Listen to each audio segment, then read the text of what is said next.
everything is good to go. Mike Conrad, thank you so much for joining us, and I appreciate your time today. You've got a lot of irons in the fire, so anybody who's that busy, I always appreciate the gift of your time. So, welcome to the Free Time Mastermind podcast. Well, it's my pleasure. Thanks for inviting me on the show. I'm looking forward to this conversation. And you refer to yourself as the accidental entrepreneur. It's the name of one of your podcasts, it's the name of your book.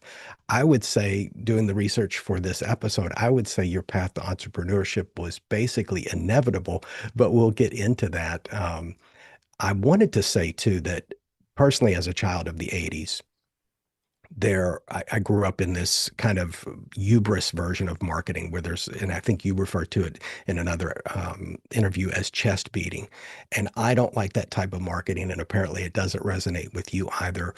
Was that a conscious decision? And how do you market and promote yourself without having that, that 80s vibe of we're the greatest that ever was? Yeah, just one slight clarification. It was the reluctant entrepreneur. I consider myself a Oh, reluctant I'm sorry, entrepreneur. reluctant Yeah, entrepreneur. it wasn't quite by accident, although I've talked to many accidental entrepreneurs. But in my case, it was reluctant. I didn't, no part of me wanted to start a business. But to answer your question, um, rephrase the last, where were we going with that question? Oh, I sure. actually So yeah, distracted so you're myself. right. It is the reluctant entrepreneur. Yeah. So as a child of the 80s, we grew up with a lot of hubris marketing. We're the Oh, greatest in the yes, world. It yes. was this, Yeah. everybody had a red power tie, and that even though I was exposed to that, and that's my generation, it puts me off, and I think it puts you off too. Yeah. And you went in a Totally. different direction with your Yeah. marketing. We were obnoxious marketers. We were absolutely obnoxious. We were running ads. This is even from pre-internet days, through the internet. We were running ads that said, we're the best, everyone else sucks, and we'd win all these awards. And we were every time we'd do a trade show, exhibit in a trade show, we had these outrageous booths with magicians and shtick in the booth. And eventually we got tired of the sound of our own voice. And it was okay, something's gotta change. So we one day we cold turkeyed it. We stopped advertising. We stopped exhibiting in trade shows instantly. We just said, okay, we're done. It's just BS. And we switched our marketing energy to that of education and providing value. So I made a commitment as the company owner, and my team agreed that anytime I'm in front of a lectern or a microphone or a camera or writing a technical paper, we're in the electronic space, so we're a very high tech company. I'm going to provide value. What's value? Well, I can tell you what value isn't. Value isn't buy from me. My stuff is badass. We're just great. That's not value. That's hype. Um, I want to be a resource for education. And because we're in a very technical space, our products provide a very specific value that lands on reliability. The use of our products makes our customers' products more reliable. And there's a particular issue going on in our industry, the electronics manufacturing industry, that is known by the industry. Um, but the problem is known, the solution is, and the cause of the problem is not as widely known as the symptoms of the problem. We're aware of both. So we educate on the symptoms of the problem. The viewers or listeners or whatever medium we're using say, "Oh my God, that's the problem I'm having. This guy knows something." And then we don't talk about our products as a solution. We talk about best practice solutions, and that that dynamic creates authority. And then I'll drop a word that I don't like because it's been hijacked for other purposes. And when you establish authority, you become an influencer, not a Kim Kardashian, TikTok, twerky kind of influencer, but an authority based influencer. And you gain trust with your audience. And it's not sales first, it's education first, because educated people make educated choices, and they come back to us. And that move totally radicalized how we did business and how we do business and the growth trajectory of our business. My business is 33 years old, and we adapted this philosophy about 12 years ago, and we've never looked back. We've never run an ad or a spammy email campaign um, in all those years. All we do is create content that is accurate and um, non-commercial and It, valuable. it reminds me of one of my favorite 12-step organizations that helped me quit drinking. They say we go by attraction rather than promotion. That's and Yes. that's your style, along with the great authority. And it sounds like it's not only organic and much more effective in the mind of the consumer. You almost seem like you're the obvious, perfect solution to their problem, the way that you're doing your messaging. Yeah. And when people choose us as opposed to us seducing them, they it's been said that younger people these days, and you know you're turning it into your grandfather when you start a sentence with young people these days, but I'll say it. Young people these days don't just buy from companies, they join tribes. Think of particularly the earlier days of Apple, Nike, Patagonia, uh, certain brands that just like they wear their merch. There are people walking around with an entire wardrobe with swooshes on it, or the Apple logo, or whatever the case may be. They join tribes. If a person feels they discovered you, they will they will market you. They will tell their friends about you. They're proud to do business with you. They join your tribe. If you just run an ad, call now, we'll double your order, 30% off, 50% off, whatever. Um, People are buying for different motivations, and they're not necessarily joining your tribe. And And that's very transactional in that regard right, too. Give us money, we'll give you your product, and we hope to never hear from you again, even if the product breaks. Well, I had to do a lot of research on your business, Aqueous Technologies, and what's interesting is I would say around 1999, I was working for a logistics company, and one of our biggest clients was Motorola. We also had Sony, we had Applied Materials. I didn't go into some clean rooms, but I was behind the glass looking into clean rooms. And my God, I worked at a level 5 trauma center, and we had protocols in place to very, very clean hospital rooms, ER, OR. But when these devices are being made, and particularly photo masks, the level of cleanliness in those rooms would make a hospital blush. And yeah, that's part of what you're involved in. If you don't mind, can you start us back where your entrepreneurial journey started? Because we've been very grateful that we've had a series of inventors on, and even an intellectual properties attorney. So this fits perfect with that. yeah. I work for a company in the electronics equipment manufacturing space. I started that company as employee number one, a startup company. I had no equity in the company, but I was the first person they hired. And we manufactured equipment for the electronics manufacturing space. And I knew nothing. I was 32 years, no, I was 24 years old, knew nothing about the electronics industry. And um, we sold a specific type of equipment. And there's a particular process that goes on in the electronics manufacturing space when you're building circuit boards specifically. There's a particular process in that manufacturing of a circuit board that was going to be affected by a government regulation. The government of the world, in fact, every government of the world, eventually signed a treaty called the Montreal Protocol, which is going to ban a certain type of chemical substance that was used in the manufacturing process.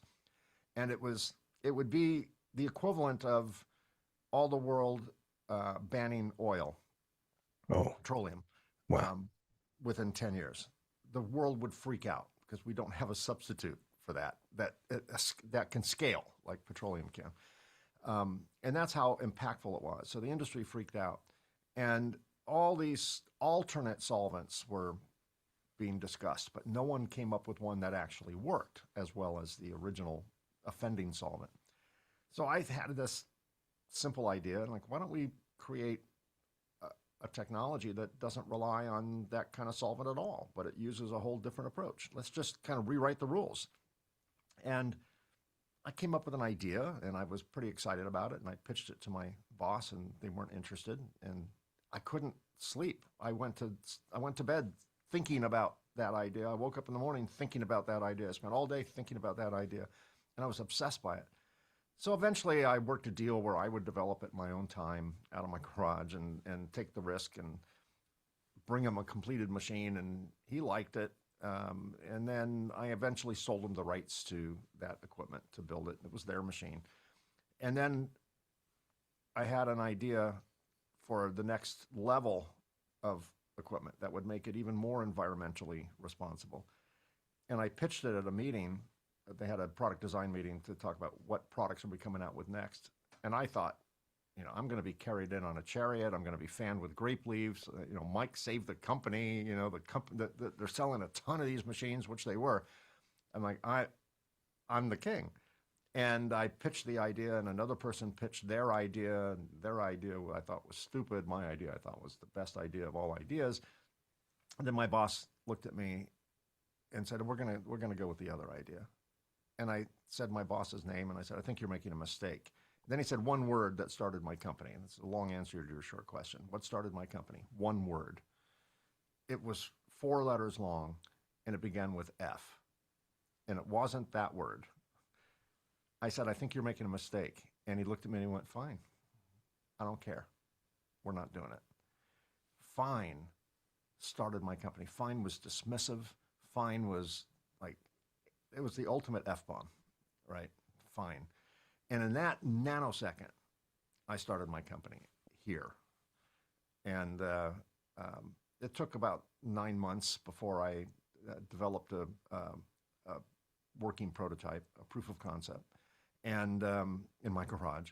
And then once I kind of realized, okay, this is going to work, I gave my notice and eventually left and started my own company. And that was the birth of Aqueous Technologies out of my garage. And hence the name Reluctant Entrepreneur. No one else would do it. No one else would build my product. So I'm like, okay, well, I'll just do it myself. How hard could it be? How hard could business be? I got the technical stuff down. That's the hard part. I'll figure out business. Well, that was an understatement for sure. But here we are. It's amazing how many people I know that became competitors of the company that had previously employed them. And a lot of it has to do with the maltreatment. And I've seen ideas shut down in meetings. And I was a fraud investigator, and I still am. Sometimes I get pulled in on contracts to do work, and I won't mention the story, but it's going to be obvious to everybody. There's a particular group of people that are really big in the media in the last week from a particular area of the world that are involved in fraud. And I raised the alarm about that in 2018 because I saw that same group of people committing fraud in another type of industry, different from the one that's in the media. There was no interest at all in what I thought was pretty widespread. And then now, of course, it's front page news, and it's no surprise to me. But a lot of people I know had given some really great ideas to employers and were shut down and dismissed, and then later, built their own empires based on that. So what I like about that, Mike, is of course a lot of people are taught about motivation and great ideas, but there is value in feeling marginalized and using that as a fuel. So some people are positively motivated and some people are negatively motivated. I'm negatively motivated. I don't look for people to tell me a good job, did a great job. I like when a competitor does something better than me and it makes me try harder. And so Sure. I like that kind of stuff, or sometimes negative feedback. I like that. That makes me work a lot harder than kind words. So I don't know if you're also just internally also negatively motivated, but there's nothing wrong with it. I think great ideas have started because of slights and bitterness and things like that. Yeah, I think there's, what motivation I had when I started the company, multifaceted, but one of the primary motivations was, oh yeah, I'll show you. I had something to prove, and that may not be the most holistic, the most elevated, um, positive reason to start a company, just to prove someone wrong. But it gave me the energy. It's negative energy, albeit, but it gave me the energy to make it work at all cost, at any cost, and all costs. And I think without that particular, I don't know, revenge or something to prove, I may have given up sooner, the moment I hit my first few obstacles. But to me, it became more than just building my product and selling my product to the world. It became, oh yeah, I'm going to show you. And um, so I'm grateful for that. I'm grateful he said no.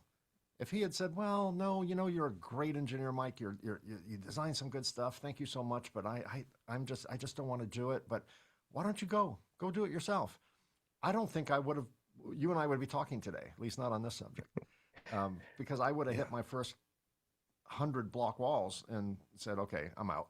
I'm done. This is crazy. This is too hard. So I'm grateful for that. Fuel is fuel. So Absolutely. I think Some burns whatever. clean and some burns dirty, but That's they right. burn. Yes, absolutely. Good analogy. So not only did you go through the path as an inventor, which I'm always fascinated with that. That's what my book is about how to come up with ideas. So if somebody doesn't consider themselves creative, or let's say they're trapped in a cubicle and have no idea what to do, the book helps answer that question, both through a kind of a left brain, more logical, the way I think, and also a right brain, very creative way. Um, a lot of times it's a solution to a problem. So you really already had the idea. You weren't motivated necessarily by um, a severe obstacle that was in your way. You were innovating something that you had already invented, which is fantastic. And not only did you have the creativity to come up with the invention, you started your own successful business and then you scaled it, which is a completely different skill set.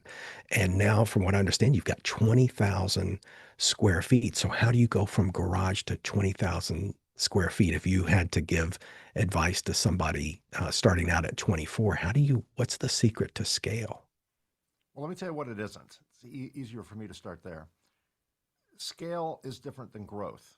I used to think that the solution to every problem is, well, I just need to be bigger. I just need to grow. And that is a seduction.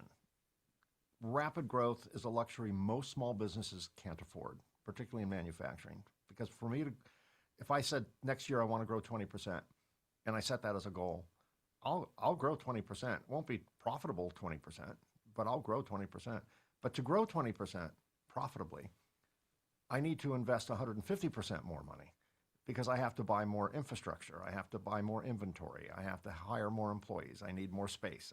I mean, you the the investment for growth and the percentage of growth are not linear. You they The investment steps. So I have to put an extra million in, which will cover the next 5 years worth of growth. But I have to put that extra million in now, right? I can't just say, okay, I want to grow 20%. I'll just increase my cost by 20%. It doesn't work that way. And I Just didn't know that. crack the whip in the sales department. It doesn't Right. work that way. That's why companies that are wildly successful, that are growing too quickly, ultimately fail. They run out of cash. They are profitable, but the amount of cash they're putting back in exceeds, as an investment, exceeds the margin of profit. Once everything cashes out, if they were to say, okay, we're going to stop, let all the money flow back in and all that, then they'll end up with more cash than not. But as long as you're shoveling all that profit back into the company to fund the next year or a quarter or whatever of growth, you run out of money. So I didn't know the difference between growth and scale. Once I figured that out, that um, we need to manage our growth and not grow too fast. We need to grow not beyond our own capabilities because it takes time for everything to catch up. Once I learned that, then our growth became very reasonable, very linear, and much more easy to handle. And that required a change in my attitude because I still had the, piss and vinegar kind of like, I'm gonna show, I don't even know if my old boss is still alive and I'm still trying to prove something, right? But uh, once I kind of put the ego aside, and I'm grateful for my ego because my ego was, it helped me start the company. It helped me go, well, that 80-20 rule of 20% of all businesses, only 20% of businesses succeed, 80% of businesses fail. Thank you, U.S. Bureau of Labor Statistic. Um, I think, you need ego to go, well, that doesn't apply to me. They're not talking about me. I can do this. I'm smart. So I had to kind of shelf my ego and say, okay, we're not going to go for gusto. We're going to go for reasonable, controllable, sustainable growth. And I learned that sometimes, I learned so many counterintuitive things in business, but one of them was sometimes the word no is way more profitable than the word yes. Just because we can sell you something doesn't mean we should. And we started seeking out, you talked about earlier the kind of the laws of attraction. And when we changed our marketing structure, we started attracting an entirely different type of customer, a higher octave, higher level customer who, where before all of our sales were transactional, they suddenly became relational. And that also helped manage our growth and our scale because we kind of only attracted as much business as we were capable of producing And in this marketing can, magical kind of way, right? That's more right brain thinking than left brain because my left brain can't prove causation for that. But anecdotally, it's just the way it worked out. It works. and marketing can be used as a filter like that, where you keep out the bad clients and you only let the Yeah. good clients in. Most people, when they start their journey, they want as many leads, Oh, prospects, yeah. customers as possible. And then Anyone with a later, pulse. that's right. And then later they want the high ticket client, the ones that are least problematic. And I remember, I think it was 2005, maybe when Timothy Ferriss, The 4 Hour Work Week came out. And that was the first time I'd ever seen written in a book where he talked about right early in the book, he fired a bunch of his customers, that was heresy at the time. Yeah. And then he explained, no, and he got so much time back and he started making money. So I'm thinking you fired your customers and you made more money. So that was revolutionary when that book came out because the concept of I came from the generation of the customer is always right, and I Yeah. do think there is still room to take good care of customers as I know you guys do too. But I don't uh, think we need to throw out the phrase "the customer is always right." I think we just need to add a qualification: the right customer is always right. that's right. And and there are a lot of trolls out there that they want a good deal. God love them. They want a good deal. But if when someone leads on price and not value, to me that's a red flag. It's a caution flag. Just That's okay, right. slow down a little bit. And It, there was a time when I really had something to prove, and I needed to cover cash flow. There's deals we make with the devil when we first start a business. Everyone does, and everyone will. And that is, you do an unprofitable deal just to get cash in the door. And profit's not my problem today. I'll worry about that next week. And um, that's just you can do that for a short period of time, um, but it's not sustainable. So at some point, we need to start attracting the right customers. There's only so much energy that we have. Why waste it on toxic troll type customers? Um, and and that just takes a leap of faith. It takes the ability to say no when every intuition in your body is screaming yes. Take the money, Mike. Mike, just take the money. We need it. We need to cover payroll. Take the money. That's the real difficult moment in any entrepreneur's journey to learn to say no. I interviewed someone who wrote a book. I think the title of the book was "Date Your Customer" or something to that effect. Um, and the same point, which is we choose our customers. We sit there thinking what can we do to make our customers choose us? Like we're wallflowers at the prom. Pick me, pick me, pick me. And we really have to choose our customer, if not more than the customer chooses us to be successful over time. that makes a lot of sense, especially in your industry where you've got a highly technological product that it's important that it's the right fit for them. Now, what's interesting is you launched a podcast after already being a successful entrepreneur. What I'd like to know from podcast host to podcast host, I know that I jumped into podcasting and I had this big tool bag of all of these successful business things I brought with me. which surprisingly did not work at all in podcasting. And I failed in a lot of really surprising ways that I thought, oh, there's concepts. So when you moved into the podcasting space, were there any tools that you brought in that didn't work or surprising things you learned as a host? Um, yeah, I planned, I've been creating content, education based content for quite some time. Before it was cool to do so, before everyone started doing it, I'd like to think. Um, we were doing webinars on the earliest versions of GoToMeeting, and they were terrible back then. Half the people that signed in dropped, they just, it crashed. It was awful, but we were doing it then. So I had the concept of creating content. And podcasting was something that I'd listen to podcasts, quite frequently. I'm like, I can do that. I'm going to do a podcast. I'll do it for 10 episodes. And this was on my Reliability Matters podcast. This is on the reliability of circuit assembly of electronics for my professional job. And I thought I'll do 10 episodes. And after that, there's really no more to talk about. Well, later today, I'm recording episode number like 190 or something like that.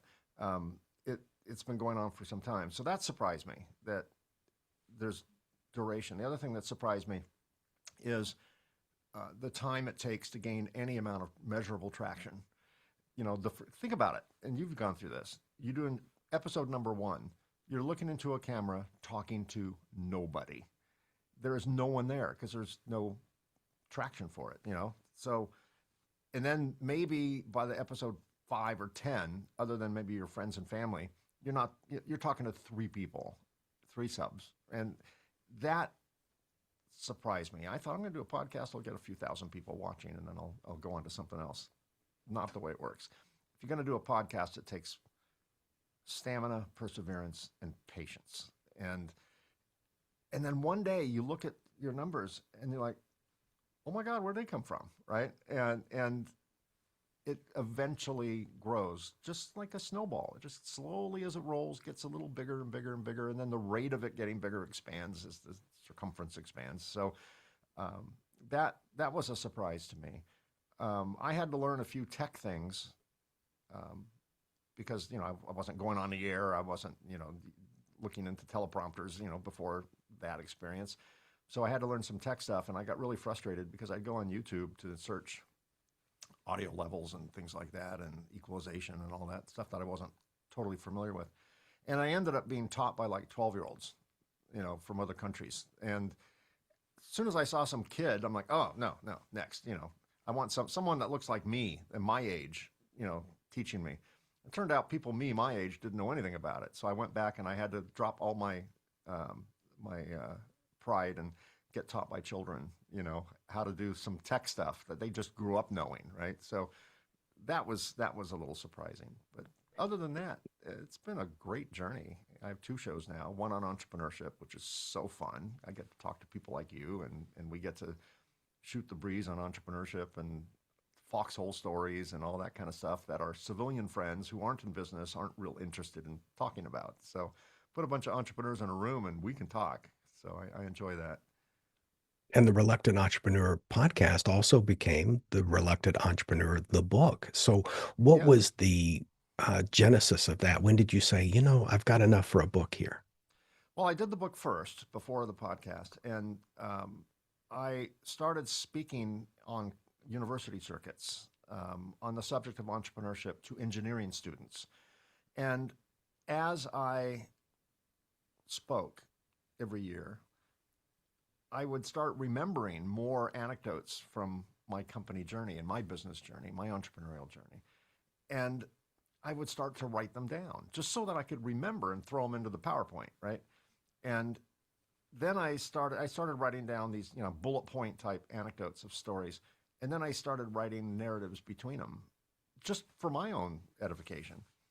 And then I'm like, I should just document the whole process. Well, I still remember. I mean, I started at 33 years ago. I was 32. I'm 65 now. So I'm starting to forget more than I've learned. So I'm going to just write a book, not to publish it, just so that I can look back at some point. So I wrote a book. It took a couple years. I just wrote a book, wrote a little bit every day, rewrote.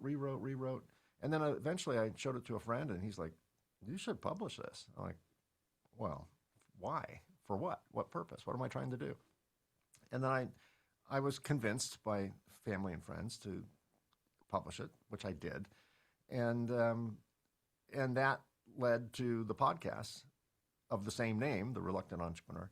And it's been great. It's been wonderful. And now, obviously, people can buy the book, but I give books away when I speak. I go to Dartmouth College every year and speak to the young people there. And I just bring boxes of books with me and hand them out. It's the ultimate business card. No one throws it out. But I didn't write it to become, fiscally, financially successful. I don't think regular people write books for that reason. I wrote it as a cathartic experience for me, and hopefully to be helpful to someone who's either in the process of their business journey and up against a wall, thinking their failure, they're going to give it up, or maybe someone who's thinking about starting a business with the attitude I had. How hard could it be? I got this. Hold my beer. That type of thing. It the purpose of the book is not a how-to book. It's really more of a how not to book. And every mistake I've ever made, and most importantly, what I've learned from those mistakes. So hopefully it provides some kind of value to someone that, maybe wired a little bit like me. And kudos to you for narrating it yourself. You've got a great voice.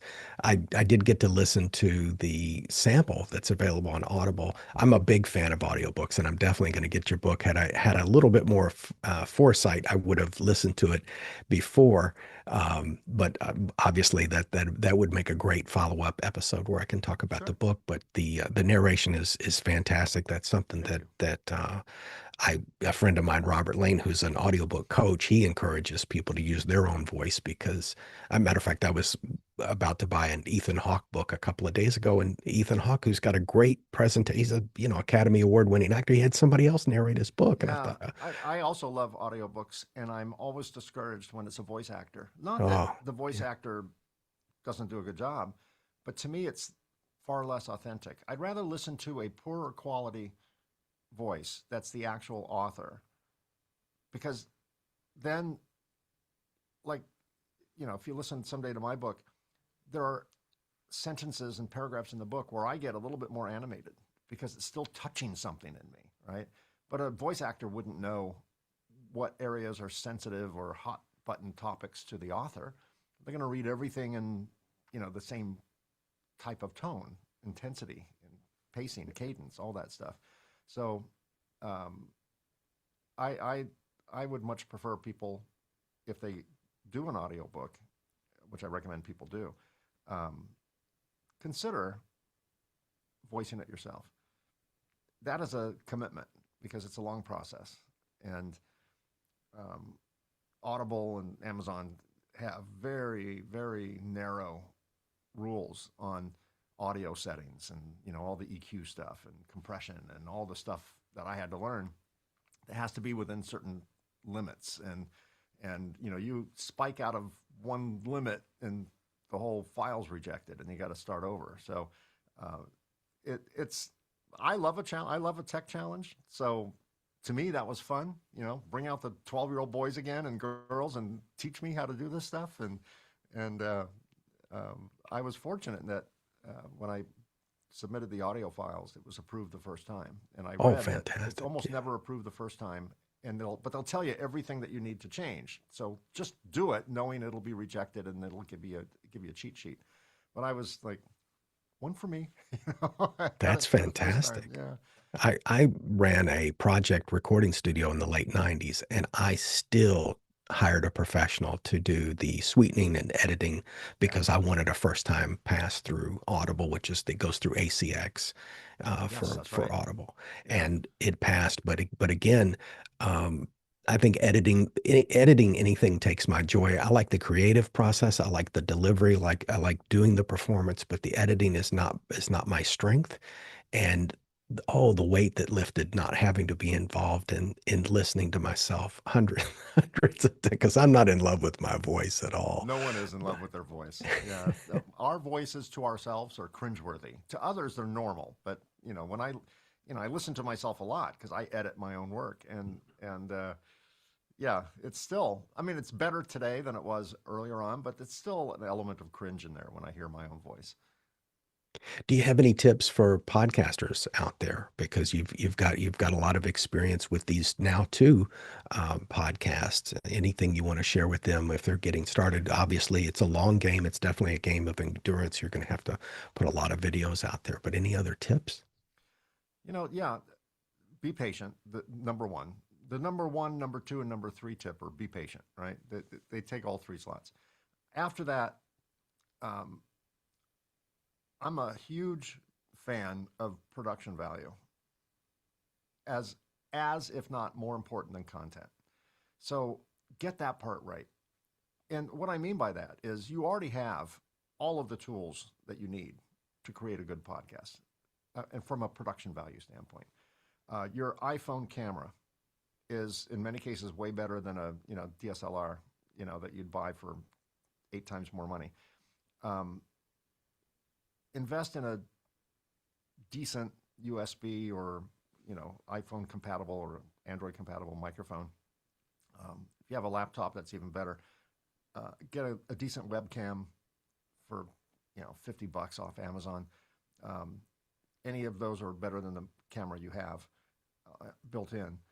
Get a decent microphone because the camera built into your laptop kind of sucks from a quality standpoint, which you can get for another $50. So maybe for $100, you've got the audio and the visual down. Um, and just make sure, great content with terrible sound is a failed podcast. Great content with great sound, but a blurry video is a failed podcast. You need all three. You need good quality video, good quality audio, and good content. I can't help with the content, but um, the barrier to entry is so low today, thanks to technology, that for very, very, very little money, if any, you can get the tools you need to create high quality production. After that, consistency. Keep doing it. But Mike, no one's watching. Keep doing it because podcasts are evergreen. My first episode on my um, technical podcast that I recorded about 5 years ago, 4 or 5 years ago, still gets hits. People discover your show when they discover your show. They don't. It's not like the people that watch it on day one are going to be your audience all the way through. It's like a train. People get on, they get off, different stations. So, um, but it will grow. But it just takes consistency. And I think I read a stat that like 80% of all new podcasts end up off the air within a year, because people just give up. They want to see that boom. They want to see the pop. Not everyone's Joe Rogan, right? We're not going to have millions of subscribers and be able to talk for 4 hours and bring in A-listers, right? It's not going to happen. But just keep doing it and don't stop. If you're going to do it once a week, do it once a week. If you're going to do it once a month, I wouldn't suggest that, but do it once a month. But stick with your own cadence and don't give up on it. Great Always be advice, advice. Mike. The Reluctant Entrepreneur as a book and the podcast. Mike, was there any questions you wish I had asked? No, this has been a great interview. You're a very talented host. I appreciate Oh, the thank you. research you've done and the relevant questions that you've asked. Well, thank you so much. I only got to about half of them because you've had such an amazing career. When I was doing the research, I thought, this could be a documentary or a mini series. I said, Mike has been out there and Or a done so horror many movie. things. Yeah, it's a thriller for sure. Yeah. But there's some really great stuff, and that of course I will get into the book. I love the audiobooks, always looking for new ones. And of course, like you said, I already know the production values there, and I'm quite certain the content is there too. So I look forward to that. How do you want people to connect to you? Do you want them to check out your podcast? Do you want them to get the book? Um, the best way to get a hold of me in the context of entrepreneurship would be Mike at reluctantentrepreneur.podcast.com. There's a more general site, personal site, Mike at MikeConrad.com. That's Conrad with a K. And if they're geeky, nerdy, electronic wizard type people, reliabilitymatterspodcast.com. And so there we go. So we have reluctantentrepreneur.podcast.com, reliabilitymatterspodcast.com, and me personally, um, uh, Mike at MikeConrad.com. The company name is Aqueous Technologies, aqueoustech.com, and I've thrown out so many URLs. All your listeners and viewers are spinning right now. But basically, if you just go on LinkedIn and search Mike Conrad, Conrad with a K, that's where most of my audience hovers, and you can get all the other links from there as well. That's perfect, Mike. And of course, I'll load up the description with all of that. With that, I'll end the stream and we can continue the conversation. Sounds good. Thank you. All right, perfect. The stream has ended, Mike. Thank you so much for the gift of your time. We went way over, and I felt like